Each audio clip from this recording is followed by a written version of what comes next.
everybody. All right, I thought it would be fun to connect with my spirit guides and just do a channeling specifically on human ascension. So we can talk about anything they want to tell us that's important for us right now related to human ascension, okay? So, and I'm not putting a date on this, so it's not necessarily for 2017, but just the totality of human ascension. So I'm just going to relax and then we'll see what my spirit guides have to tell us. So I got my crystal ball, they're instantly taking this ball out of my hands and then levitating it. So it's moving upwards, and now we are looking at it as sort of suspended.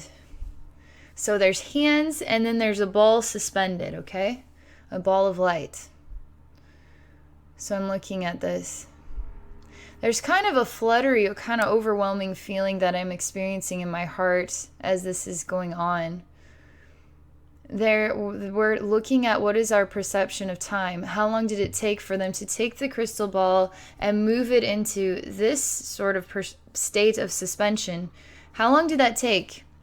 As a human being, that took a matter of seconds. But they're showcasing that time is not as we think it is. So, also, I know you're not the one looking at the picture, I am. So I also get to experience alternative patterns of wisdom, just being in the scene, just being interacting with what they're sharing. So I'm just going to go in closer to the suspended ball of light. There's a sensation of infinite time, a state of there being no time. So how long did it technically take for this to happen in a place where there is no past, present, or future?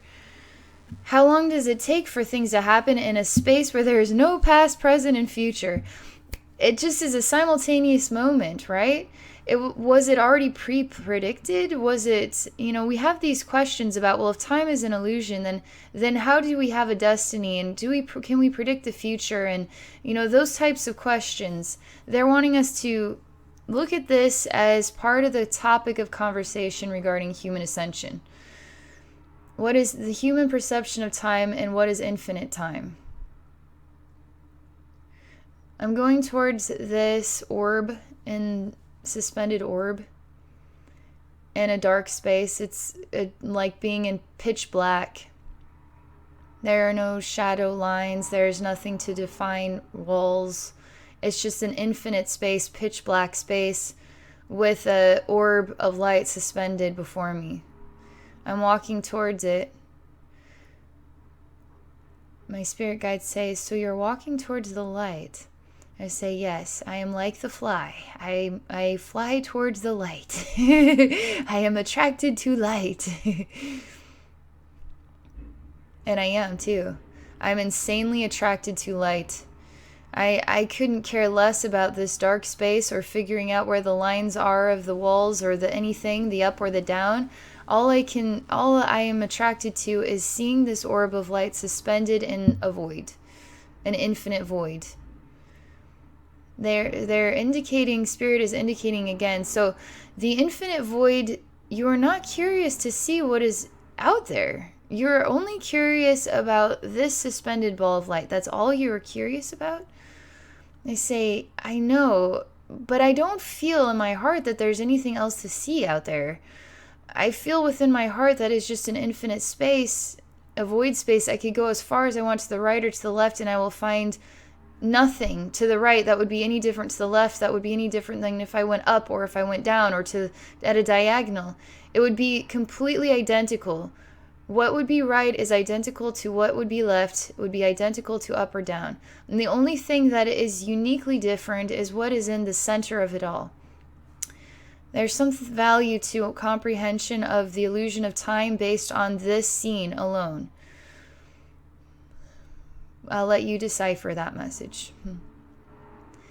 There is sincere value to discovering that if you're in a dark space where there is no light, no ability to comprehend shadow or space itself, you could go in a direction and lose your essence of right, left, up, and down very quickly.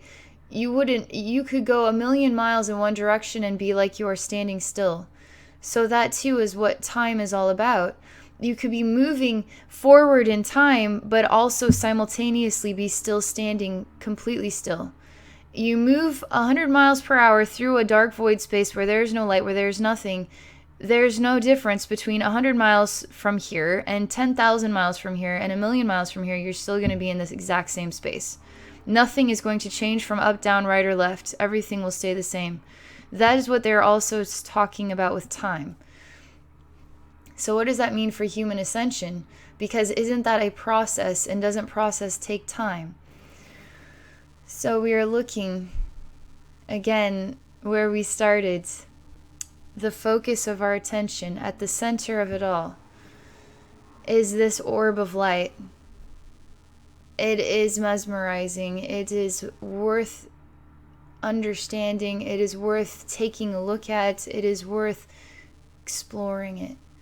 They're asking, how do you expect to explore this orb? If you were on the outside as a human being, how am I going to get inside this crystal ball? So I'm in an infinite space looking at an orb from outside, just like a human being would be looking at a suspended crystal ball. And now I'm trying to access understanding of it.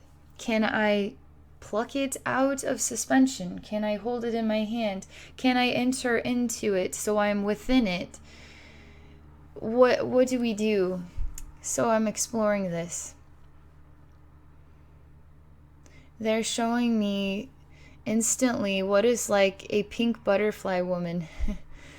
She has a very noticeable all pink wings, like a butterfly wings. All pink. There's no design, they're just pink. She doesn't have any hair, or it's pulled back in a way I can't see, but she has a cap on. It too is pink, and it's got kind of, I don't know what the texture of it is. It's got a rubberiness, so it sort of suctions to the head, but it also has kind of a, I don't know, like a padding to it. And it's pink as well. She says it's okay to call me a fairy. She is definitely what we would depict as a fairy. Even her hat kind of comes in a curly Q up and then over, like a little, like it kind of cornucopia or something. And she has very pale white skin.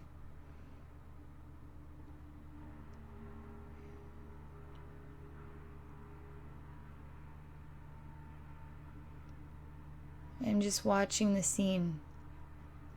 Everything is getting smaller or further away from me, although it's a saddening moment.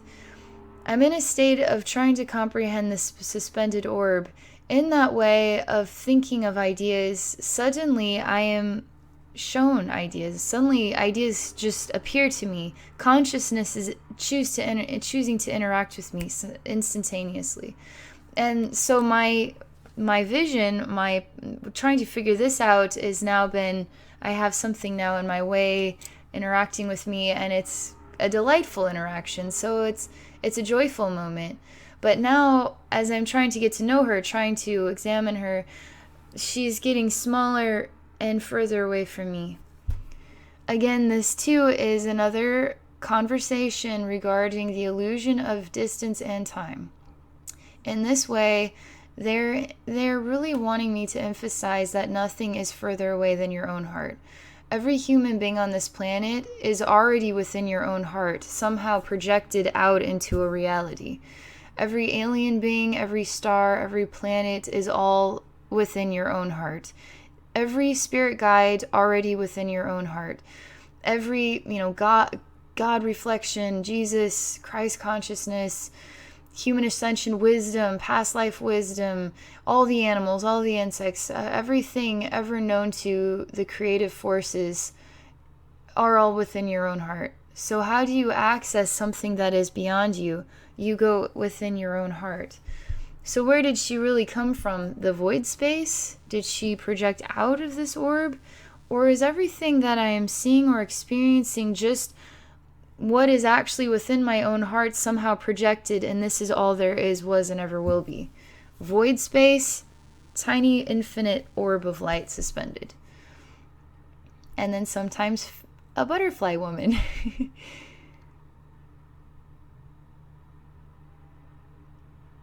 I see a version of myself sitting in the corner of the void space.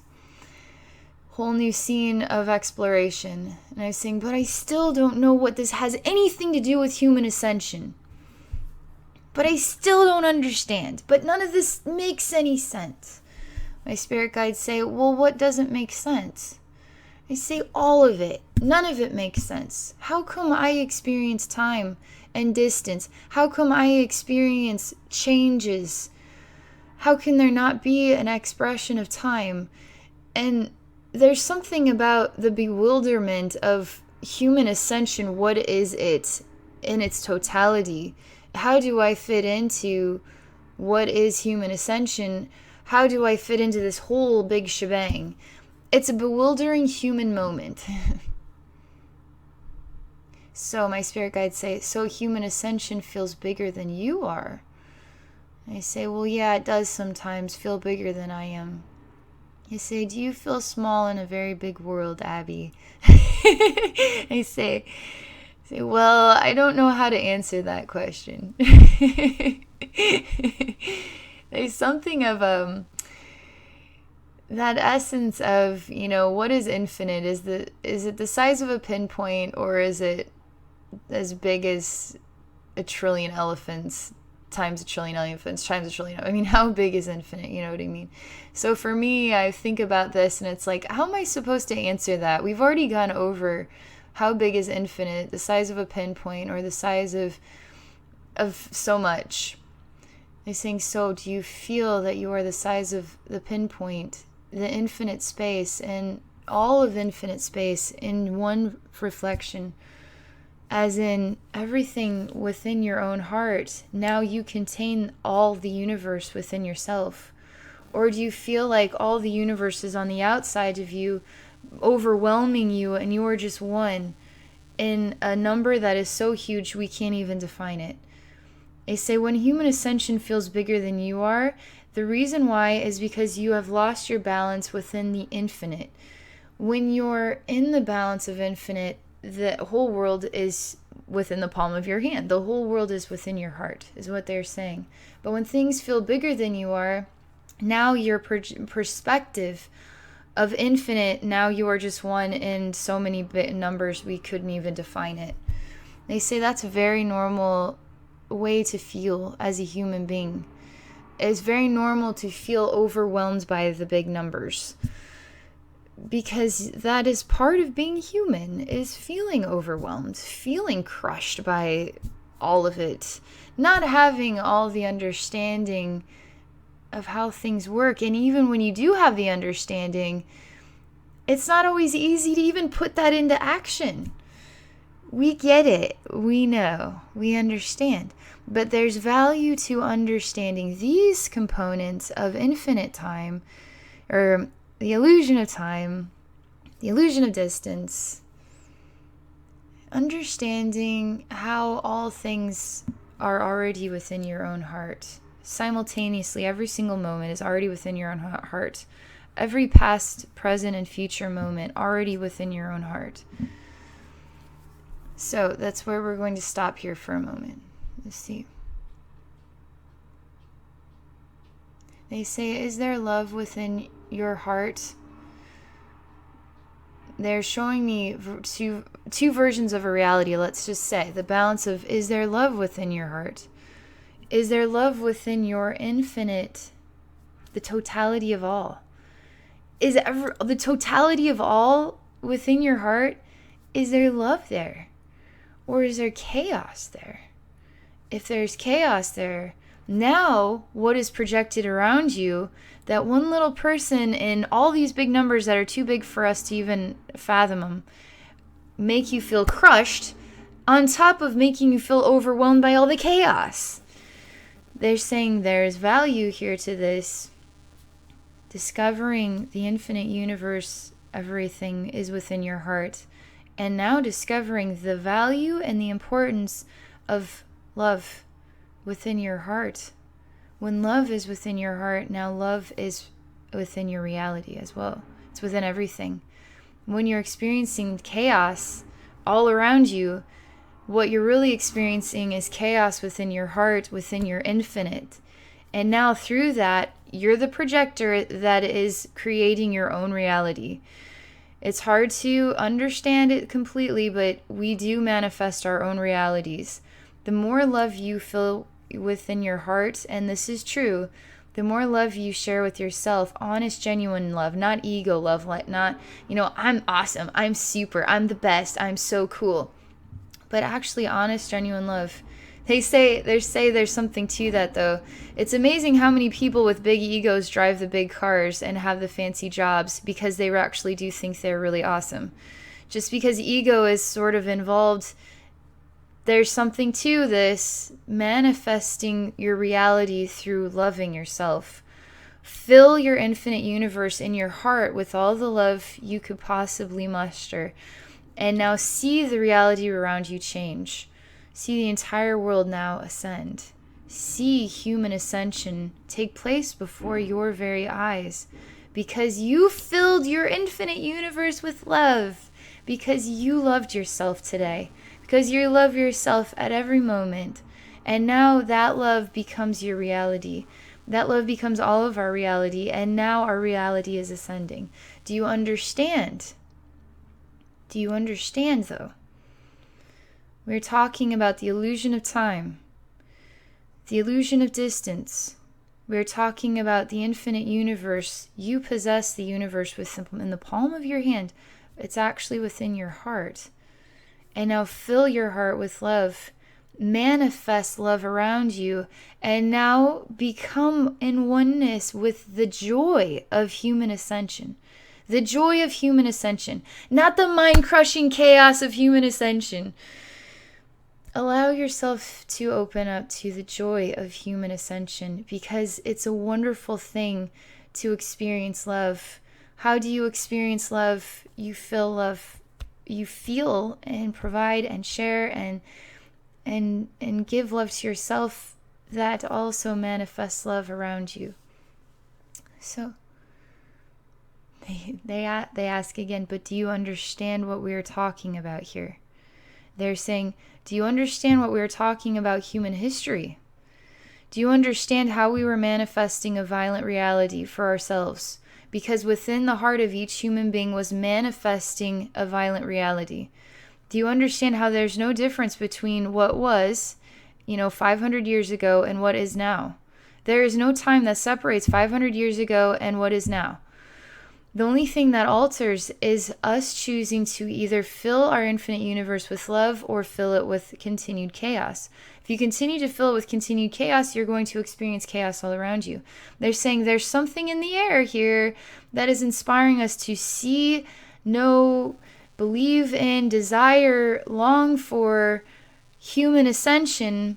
We are longing for a beautiful reality filled with love. How do we manifest that? Fill our infinite universes with love. Now we can talk about ego love, because ego love is now manifesting a materialistic world. Ego love is now manifesting people who are obsessed with perfection of body, perfection of their belongings, perfection of things that don't actually have any real value, any spiritual value. The spiritual value is not in your face. The spiritual value is not in your belongings. The spiritual value is in your heart. Now we understand the value of ego love and what that manifests over real, nurturing, valuable love. Honest love, genuine love, spiritual love, sincere love that you give to yourself because you deserve it. You deserve to know what love feels like. You deserve to know what spirit feels like, what angels feel like. Fill your infinite universe with your soulmates, with your twin flame, with your angels, with every beautiful dream you ever thought possible. And now watch that manifest for all of us, for every single one of us. The more of us doing this, the more quicker we can really experience that awesome reality. It's kind of neat because we all have different avenues of gifts, right? And so what your infinite universe is, your unique vibrational gifts are going to manifest a very unique little tidbit of the super a human ascension reality. What you give here to the pot is going to be totally special and unique to your soul. I couldn't possibly give what you can give because I'm not you. So some of us have awesome, like, getting into really into the mother nature kind of vibes, and or just tinctures and connecting with trees and connecting with water, the energy of water. And there's so many different unique gifts that each and every one of us can share. And we can give that, our unique vibration, to the pot of human ascension. And now we're adding that to the equation of love and future lifetimes here on this earth.